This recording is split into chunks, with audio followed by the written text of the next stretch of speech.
Бала тәрбиесі өте маңызды нәрсе.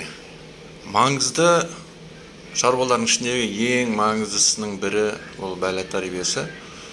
Соның ішінде мысалға кішкентай балаға қалай қарау керек. Соның ішіндегі ең осы әсіресе біздің қазаққа тән бір қасиет бар, балаға қатысты кішкентай. Бала құлап қалса, сүрініп болсын, басқаша болсын, жүгіріп келіп бәрі көтеру керек жан-жақтан. Біреулер айқай салып көтереді, ойбайлап. Бірақ ең бастысы жүгіріп келіп көтеру, соны тәрбие деп санайды.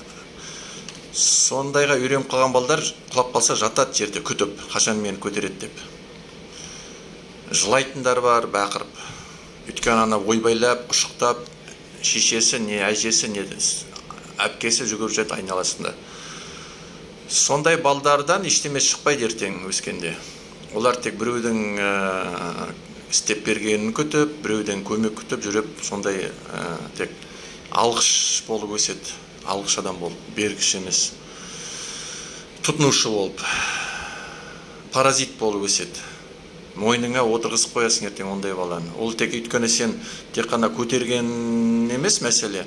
Басқа шаруада да сөйтіп істейсің. Ол түсінікті нәрсе.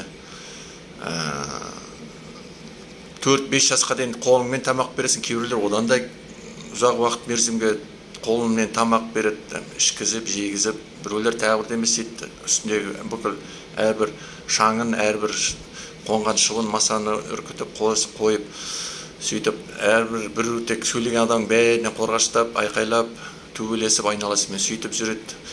Өзінше баланы жақсы көрдім деп ойлайды, ашындығында сен балаға үйтіп ондай істеріңмен балаға кері әсер істеп жатсың. Өте кері әсер.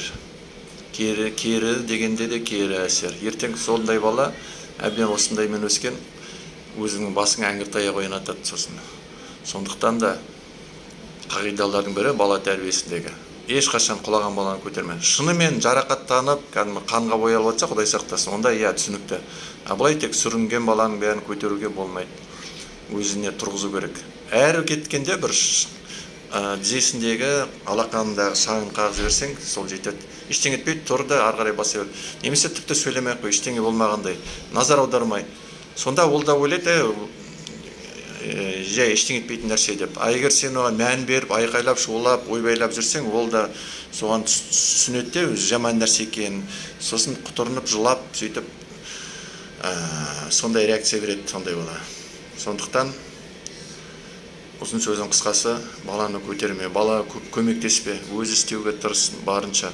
Шыда, қанша уақытың кетіп жатсын, басқа болсын, шыда, тұр де. Тұр өзің тұр де. Сөйтіп бала тәрбиесіндегі бір маңызды нәрсенің бірі осы, көмектеспеу керек барынша, әсіресе ер балаға, соның ішінде.